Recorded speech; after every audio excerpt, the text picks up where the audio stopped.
It's that time again to open up the Peacock and Williamson mailbag. We've got questions on OTAs, the voluntary kind. Vets, should they show up? Do teams care? Denver Broncos. We got questions on the draft for the Los Angeles Chargers. And what about Jordan Love? Who is he? What do we actually know about his ceiling in the NFL? All that and more coming up on today's Peacock and Williamson. NFL analyst Brian Peacock and former NFL scout Matt Williamson bring you expert NFL analysis every day in less than 30 minutes. Get an inside look at the NFL on the field and in the front office with elite breakdowns to next-level analysis and in-depth information only for the real NFL fans. This is Peacock and Williamson, and it starts now.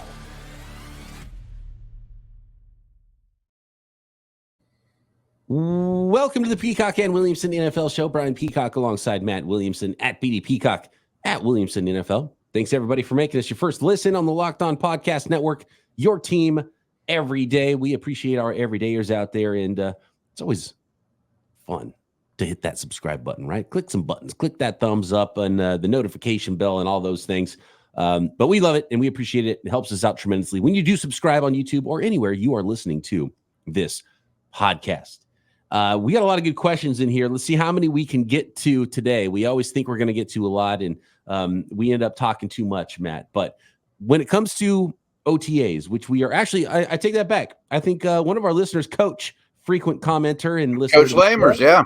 He wanted us to open about the NFL draft of the future season, which is the 2026 draft, I believe, right, Matt? Has been divvied out, and it's going to be in your town. It's going to be in your hood. The Pittsburgh, not the Steelers necessarily, but Pittsburgh, the town. Pittsburgh's hosting, has earned the right to host the 2026 NFL draft. So get your couch ready. I might be coming to visit, Matt. Yeah, you should. Everybody should stop by.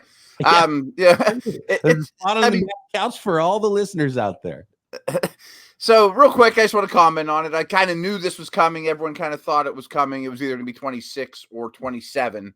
Green Bay is next year. Detroit was this past year. So it's not like they're avoiding cold weather places in late April. You never know what the weather is going to be. But if they're going to Detroit and Green Bay, suck it up. Maybe if you put a coat on. But I'm sure that they will put a big tent up and there will be hundreds and hundreds of thousands of people here. It's going to be cool. I mean, I can already tell you my city is abuzz about it. The news came out like just an hour ago, and most people didn't see this coming. Me, on the other hand, crowds are great, but I want to be able to get to where I need to be to do my work. And I'm on the air for every hour of the draft. I don't know if that'll still be at the Steeler facility or live downtown where they're doing all this, or it just puts a wrinkle in my plan a little bit.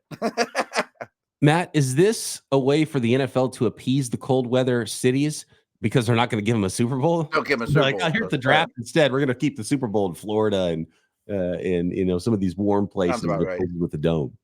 I think that's about right. But no, there's a lot of excitement here. It's a cool situation. I've talked to people I don't know a great spot to set it up in the city, but I think that there's a spot right next to what was Heinz Field, Acrisure, where it'll be like a huge parking lot area that they'll just rope off the streets and all that good stuff. But it'll be fun. Joey Bag of Donuts asks, as we are in phase 3 now of the offseason in the NFL, Matt, Joey Bag of Donuts asks, do teams really care if veterans skip OTAs? Very little for the most part. I mean, a huge part of OTAs I think people need to understand is teaching the new guys, the rookies, how to practice as not only NFL players, but as Chicago Bears or Detroit Lions. And why I say that is, guys, I know that a bunch of you here have a ton to prove and are long shots, but I don't need you flying around the field smacking our best receiver or, getting people hurt. We're playing with a certain kind of tempo. This is kindergarten. By training camp, we want you to be third graders, in terms of how to perform on a practice field. But why I throw that out there, though, is I do think they want some of the team leaders, the veterans, to be there to say, yes, we practice with an NFL tempo that you're going to have to learn, young pup, but we also take it very seriously here. Like Brady and Peyton Manning used to chew guys out in minicamp, just for making mental mistakes or things of that nature.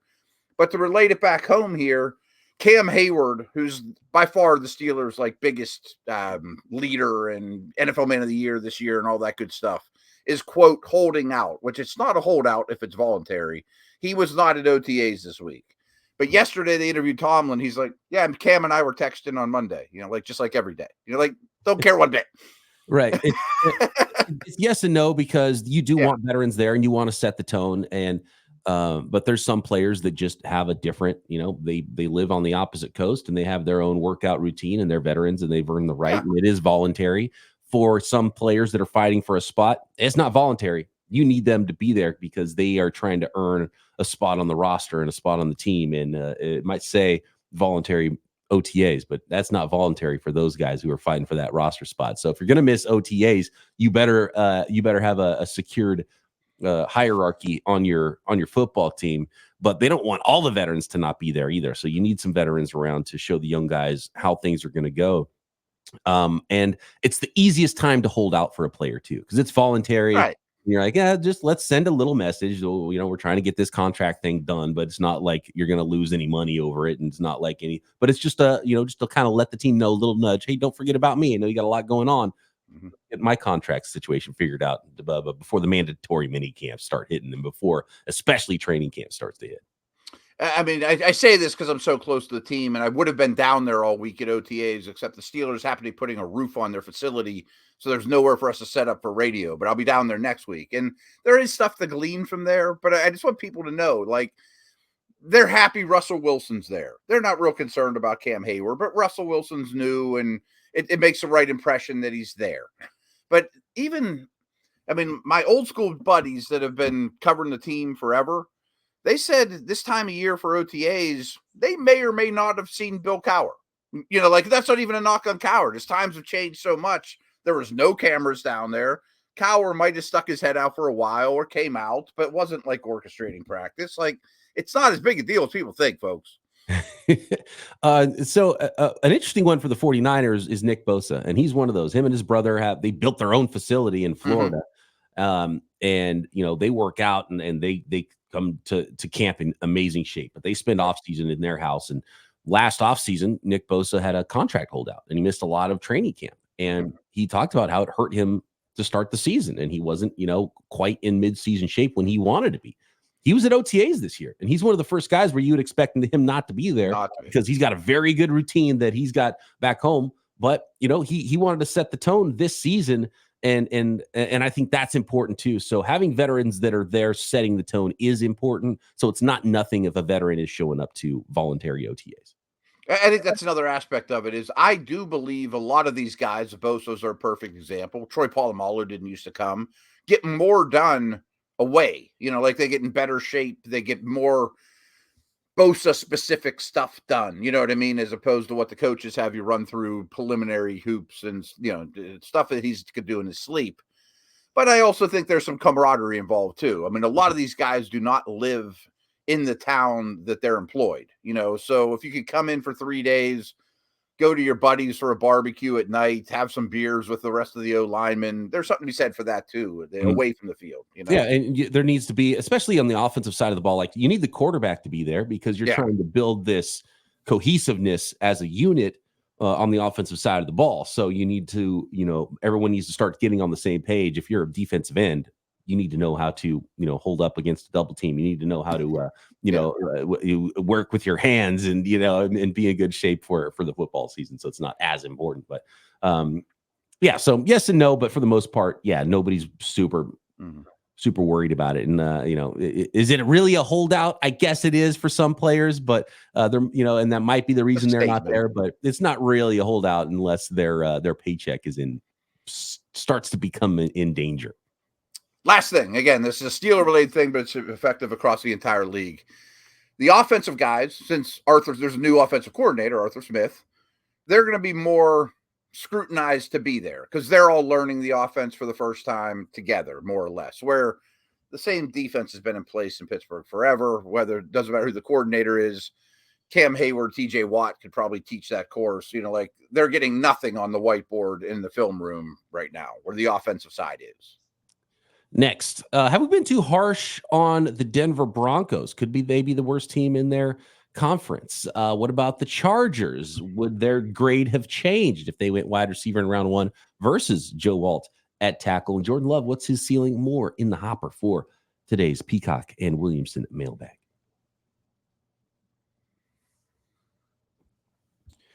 This episode of Peacock and Williamson is sponsored by Yahoo Finance. And when it comes to your finances, you know how much work you put in, right? Your whole life, you're working, you think you've done it all, right? When it comes to your financial future, you've saved, you've worked all this time, you've researched, you've invested all that you can, and now you need to take those investments to the next level and make sure you are letting your money work for you. And you can use whatever great financial whatever financial great uses, and that is Yahoo Finance. Talking about financial greats, we're talking about more than 25 years for Yahoo Finance, right? Yahoo is at the forefront of all of this in the internet age. They've been the brand behind every great investor. Whether you're a seasoned investor or just looking for that extra guidance, Yahoo Finance gives you all the tools and data you need in one place. With a community of over 90 million users each month, their real strength is helping you on your way to financial success. So for comprehensive financial news and analysis, visit the brand behind every great investor. That is yahoofinance.com. The number one financial destination, yahoofinance.com. That's yahoofinance.com.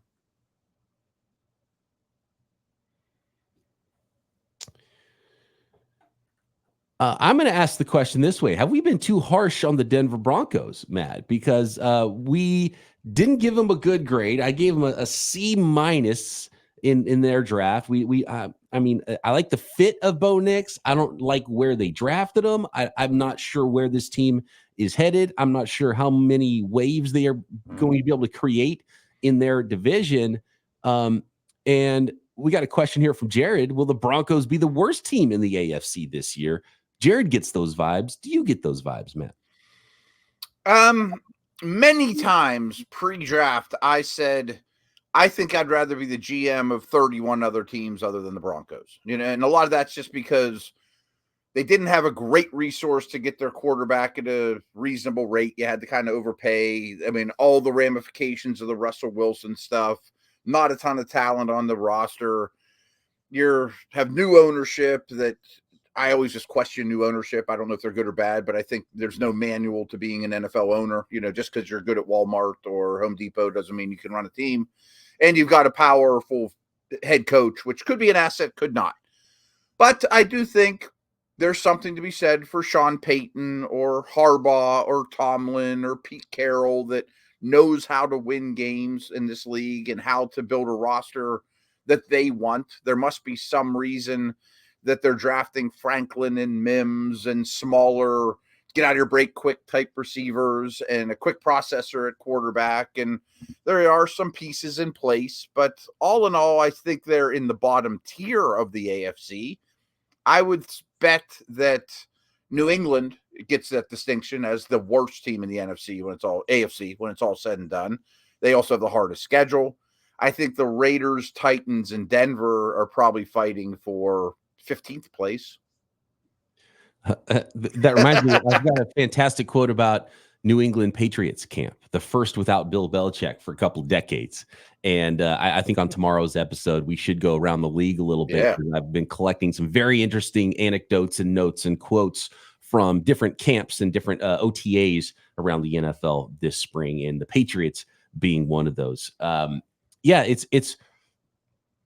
They've had a tough rebuild, and if Sean Payton's who they wanted Sean Payton to be when they hired him, and he gets this thing turned around, and Bo Nix turns out to be, a really good starting quarterback in the NFL, then more power to him, and they figured this thing out. But it was a tough rebuild. It was turning, when you go play Madden and you put it on all Madden mode, they're not playing on easy mode right now. They made it difficult for themselves just being in that division, period, with Patrick Mahomes and the Chiefs. And then behind the 8 ball with the whole Russell Wilson thing that they have to undo before they can move forward now, and so few picks to do it with. And so we'll see how that goes, but it's a multi-year process. But, we're pretty soon you're going to be getting into year 3, 4 with Sean Payton, and you have to start seeing the fruits. And I'm not sure the fruits will be seen in 2024. I'm almost certain it was 3 firsts and 3 seconds for Wilson and Peyton. That doesn't look like a great trade. I mean, it's tough. Yeah. That's hard to overcome. Yeah. With no cap space. From there. Right. Because you have to get back to 0 before you can start getting on the plus side of things. Yeah. And I think I would have taken this route, and I'm a little shocked that they didn't. But I'm kind of shocked they didn't trade Surtain or Sutton. They traded Judy. I thought maybe it'd be, let's tear this thing down to the bones, Yeah, tear it down and rebuild that draft capital and then start over. Although Surtain's so young, it's like, what are you really going to get that's better than that? And they didn't have a lot. They did trade some pieces, but they didn't have a lot to work with to even add that draft capital back. Let's stay in the same division, the AFC West. We got a couple of questions about the Chargers. And similarly, new coach, how do you rebuild this thing? They've got their quarterback in place, which is a great place to be compared to where the Denver Broncos were coming in with Sean Payton. 2 questions here. One is from Michael. He said, would you grade, referencing our draft grades, we gave, or at least I gave the Chargers a B for their draft. I think you gave them a B as well. Would your grade on the Los Angeles Chargers have been higher if they went Neighbors and whatever tackle was available at 34? Not downgrading the analysis at all, but that was the only point I didn't hear you and Williamson talk about here, covering when giving the grade for the Chargers. And then the other question here is from Home Run Halos.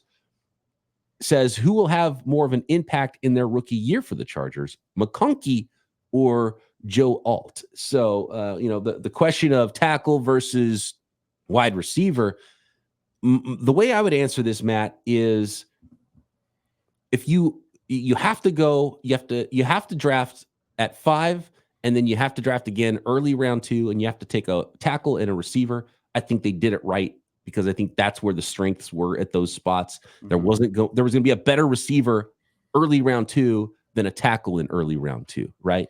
Yeah. But again, they were drafting top 5, and they kind of just, a B is a decent grade. That's not a bad draft, we think. But it was like, okay, you're going to draft the best left tackle. Now you're going to move him to right tackle. And you got McConkey, but, does McConkey project to be, what does he project to be in the NFL? So it's a, fine draft, but they didn't exceed the value of the picks that they started with. But for me, if I'm going to be like, oh man, the Chargers had an A draft. Well, they're using the power of that top 5 pick. They move down. They still get Latham, who just plugs right in at right tackle. Then they get this extra pick that they can do something with. They get a receiver that's like, man, this guy could be a difference maker. And you start stacking that stuff. And we talked about the Broncos weren't able to do that. And you need a dance partner. It's not like you can just snap your finger and say, hey, we got this amazing offer to move up. But were those offers available to them? That would have helped me grade them higher than a B, which was a good grade. They were a fine draft. They did a fine job. But I don't know that the right answer would have been for them that, oh, they should have gone wide receiver with Neighbors at 5 because there was a great tackle for them. If you have to go tackle, my thing would have been, who's the better player at 5? Take that player and worry about who's on the board for you in the second round. In the second round, it might not be a tackle at that point. Agree with all that. And I think we could look at this like Penei Sewell versus Jamar Chase, where there's no wrong answer, because I really think these two are elite prospects at their respective positions and would go in the top 6, if not higher, any draft that they came out. I do think McConkey will have more of an impact than Alt in their rookie year, but I'm also cheating because tackles don't have catches and receptions and numbers and stats on the back of their football card. I think he's get pelted with targets. I'll say Alt's impact is going to be bigger than McConkey's, just because your job is more important protecting the guy behind you, right? And if you're bad, you're going to get the most important piece in that franchise hurt. And so with McConkey, statistically, yes, there's a great path to targets for him, and in your fantasy leagues, he'll be more impactful. But you can find a guy to catch passes. You can go find a veteran off the street right now to catch passes. You need to protect your quarterback, and you need to be able to run the ball and do all the things, which is why in the end, I think they landed on Alt and didn't take Neighbors, even though maybe I think the consensus would be that Neighbors might've been, a better overall prospect, but it's close enough. Like I'm picking nits there. Ultimately it would have been, you're building a new program there. Collect draft picks. They had multiple needs. You don't have to go just tackle and wide receiver early. You could have gone wide receiver in round 3 even. You could have gone. Their D line's a mess. You could have, let's say, traded up from the top of round 3 into round 2 and got, Suamataia or Rosengarten or one of those other tackles there to play right tackle for you, and done something else with your first 2 picks. So there's a lot of different ways to go about it. 100%. And I'm going to reiterate a lot of things you said. I probably would, in a vacuum for an unknown team, had a slightly higher grade on Neighbors than Alt. And I don't adore drafting a left tackle and telling them now he's a right tackle. But I don't think they're too worried about it, so I won't worry about it either. And to your earlier point, even if they could have traded down 7 or 8 spots and missed on Latham and ended up with Fawaga and Brian Thomas, I would have given them a better grade. Killed 2 first-round, birds with that stone. And then this is obviously revisionist history, but we reviewed the draft. We're not previewing the draft. When they picked McConkey at 34, there wasn't another offensive tackle for some time. And Powers Johnson was the next offensive lineman at all. And that was 10 picks after McConkey. And the next tackle doesn't go until 55, Patrick Paul. So if you ended up with Neighbors and Patrick Paul, I would not have been happy with that. Yeah. So like, if you're locked into just wide receiver tackle, they did it in the right order. Agreed. Yeah. Next, let's talk Jordan Love. What do we think about Jordan Love? What do we actually even know about Jordan Love in the 4th year of his NFL career? Next.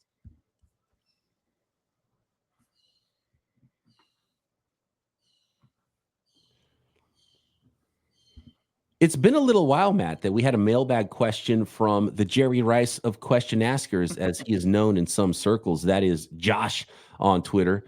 And he says, what is Jordan Love's ceiling this year?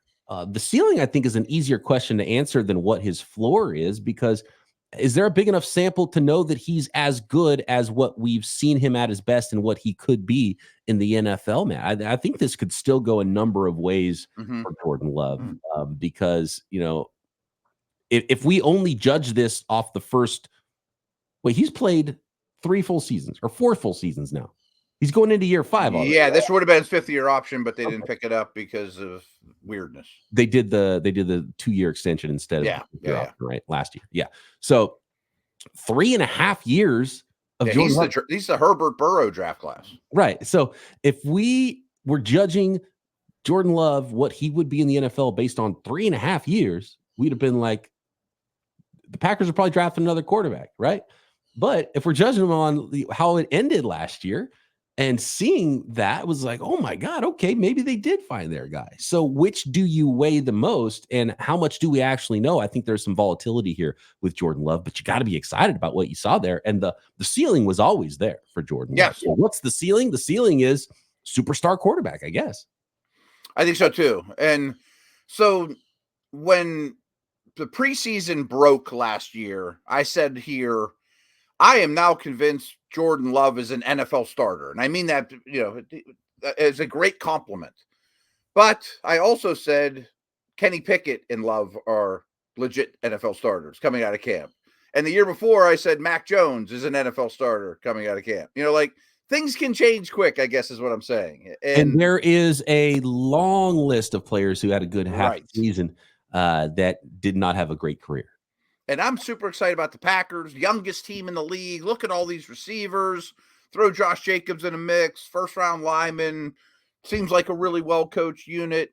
But we should be smart enough to realize every year young guys don't take a step forward. I mean, progress is not linear, including Love. But I loved, I didn't mean that, but the last 10 or 12 games were outstanding. And it wouldn't blow me away if we had this conversation next year and we said, Love's the best quarterback in the NFC. It's certainly one of the possibilities. Yeah, I'm having a harder time trying to figure out what I think his floor is. Is his floor enough that you think he's probably, if we're doing quarterback power rankings, do you think he's very likely to be below the 16th best quarterback? Because right now he's on a lot of top 10 lists and maybe 12 at the lowest. Would you be shocked if he's, 20, 21 on your power rankings postseason? I'd be real shocked if he's that low. Okay. Yeah, I mean, I think the floor's 14. Okay, 15. so the floor has significantly raised for you to be, he's at worst a league average starter. Yeah. Yeah. I mean, I think he's Tua or better. I know they're very different styles. I'm trying to come up with who's a worst case scenario. Like, I can't see him being Daniel Jones on, even the year that Daniel Jones was pretty good and they gave him money. I think Love will always be better than that. And that wasn't as good as Love's season. Right. I think he'll always be better than that, and what they better did than Baker too. Like, you have to project that it's going to be even better with the team around him and the receivers having another year, right? And him having another full season as a starter. And it's not linear. We always talk about that. Quarterback development is not linear. There's ups and downs, but it's hard not to project he's going to be even better than he was last year. It's definitely promising. Yeah. It's not a sure thing, but it's promising. I mean, there's no question about that. I mean, I think, again, in the NFC, Stafford's a little old. Dak might not be back. Getting past those two is not the craziest thing I ever heard, or being better than Goff or Hurts or second-year Caleb Williams. Like, he might be the best quarterback in the NFC next year at this time. Here's one I think we can answer quickly. Dallas Cowboys. Are Dak, Parsons, and CD on Dallas's opening roster in 2025? So basically, a year and a couple months from now, will Dak, Parsons, and CeeDee Lamb, all assuming, I assume they all have different contracts than they have currently, will they be on Dallas's opening roster in 2025? I think no. Jerry's not one to let stars get away. I mean, he understands the value of the franchise and putting guys on the billboard and selling those jerseys, and Emmett and Aikman and Irvin and all those dudes. But man, I really hate how he's handling this Dak Prescott situation, unless he doesn't want him back. I mean, like, he gets more expensive every day. Tua's going to sign any minute, and Dak's going to go, I want 20% more than Goff and Tua. There's only one way I can see this playing out, because there's no way you're not signing Parsons. So that's done. Right. It's going to happen now because it has to happen now. He's getting more expensive every second too. Right. So you play this out. Dak's the only one. And can you sign all three is the only question here. Will they sign all three? Because Parsons and CD will be signed. They will be on the roster in 2025. Dak going into a free agent season. I can absolutely see them deciding to go another way at quarterback. The question is, what's the plan to get that quarterback? Trey Lance would have to have a phenomenal training camp, right? Or they're going to be too good to be drafting a quarterback high. Do they want to just play a rookie in 2025 and go that route, and they'll have to trade a bunch to go up and get a guy in the draft? Is that prospect even in the draft? Is there a veteran out there that they can utilize as a bridge quarterback, a stopgap for a team that's going to be trying to win, I assume, in 2025? So, but Dak's the only logical one that would not be there, because I think Parsons and CD will have huge contracts by opening day 2025. And more so than CD or Parsons, Dak can just say, I don't really want to sign a contract. I mean, that's true. All I have to do is stay healthy for 17 plus games, and I'm going to become a free agent, whether you like it or not. And you think Kirk Cousins got good money. What do you think I'll get? I mean, Kirk Cousins got good money coming off an awful injury. I could even get hurt and get Kirk Cousins money. Oh, and Dak needs to only watch Kirk Cousins' career and be like, oh, sweet, man, I get to be that guy finally. I can be that guy. Star, legit. You are a no doubt starting quarterback in the NFL, still in prime years. Yeah. That is so valuable, and you just never see that hit free agency. It's so rare, and we've seen it with Kirk Cousins a couple of times, and rarely ever have we seen it. And Dak has that ability, so it's going to be a fun offseason next year to see how that happens. And if he goes crazy, then Dallas kind of has to pay him and just might have to concede some other things, and they're going to be paying three guys a lot, and the cap's going up, so it's not that they can't do it, but Dak's really the only one that it won't be, and I would bet right now that it's not Dak on the roster in 2025. I lean that way too, because I think Jerry would have signed him if he had adored him. I mean, if he thought he was Staubach, Aikman, maybe he thinks he's not quite Cowboy standard good enough to win it all, And I think that's the telling thing, because both times it happened for Kirk Cousins, he left that team. You don't let quarterbacks even get to free agency. I mean, I always bring it back to the Steelers, but there's probably 4 or 5 other teams. If Russell Wilson and Justin Fields don't show a thing, the Steelers could give Dak Prescott $60 million and be one of the best teams in the league this year. You know what I mean? Like, easily. Future Steeler Dak Prescott. I think we should start just printing up the jerseys. Right? Yep. I mean, they got a ton of money, and they don't have a quarterback under contract next year. There's probably 4 or 5 other teams that are similar. Throw him behind a good young line, and let's go, And then how about this? 2025, Hard Knocks, Dallas Cowboys, and you just put all of the 2021 bust quarterbacks together. You get Fields and Lance and Mac Jones and Zach Wilson together and have a 4-man training camp competition at quarterback for the Dallas Cowboys on HBO. Maybe call Sam Darnold, and I mean every top 10 quarterback that is available. Last one here from Scott. Do you guys have any non-sports related hobbies? I don't think so. I don't like that question, because just to say no is kind of weird. Right. Like, boy, I'm a really limited human being. All right. So I've spent, long before I was a broadcaster and getting paid to speak on sports and being a sports analyst, I played a lot of music. I was in bands. Like, that was my hobby for most of my life. I rarely pick up a guitar anymore. I got a guitar over here that's on a stand, and it's even got a little dust on it because of how little I pick it up and play it these days. So still, music is a hobby of mine. I just don't do it like I used to all day, every day, because of how my life and professional life has gone. So yeah, because the way I phrase it to people, they're like, "Hey, full-time podcaster now." I'm like, "Yeah, I'm kind of living the dream, because I can make my own hours. I can work from home. I can be dad as often as I need. I just dropped my kid off at school before starting this podcast. I'm going to pick him up later from school. I'm going to take him to t-ball practice after that, right? I can do all the things that I want to, and I get to talk about sports for a living. So it's almost like I'm never working, right? But I'm also always working." Same. Because it consumes my life, because even when I do go to the park, I have to know what's going on in the world, because I'm going to do a podcast in a couple hours, and I need to be informed, and I need to prepare for that podcast. So the way I always put it when people ask what it's like, I'm always working and I'm never working. And so that leaves little time for other things sometimes, and especially diving into being a dad and doing as much of that as possible, which I absolutely love. That's kind of become my new hobby, is just hanging out with a 5-year-old and, teaching them how to field ground balls. Yeah. And it's funny because I often get asked, well, how many hours a week do you work? Well, I'm on the air, not, 60 hours a week. I mean, right. An hour a day is more than, you'd think.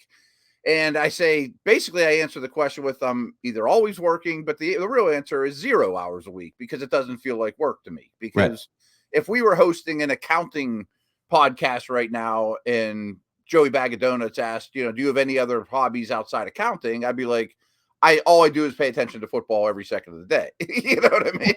And the other thing is I play softball once a week, sometimes twice a week. I fill in on another team. I've picked up golf during the pandemic, and now I'm hooked on that. So even my hobbies is like music too, but those are sports related as well. Playing softball, playing golf as much as I can. So it's a sports centric life for me, for sure. And even if I meet my buddies for beers tonight to watch the NBA game, I don't think that counts either. Right. NBA, and in between timeouts, you're talking about football and other stuff too, right? Right. What do you think of the Steelers draft? Side note though, you did mention parenting. If your young son adored the guitar, I bet you'd be on that in a heartbeat though. If he showed a real interest or aptitude for it, maybe you wouldn't be fielding ground balls as much as let's pick up the guitar, Right. Yeah. And he's got a guitar and he plucks away at it sometimes. So yeah, you kind of, you give him all the things and you see where he gravitates and you start to lean into it. Mm-hmm. Absolutely. So maybe that's coming for you, For sure.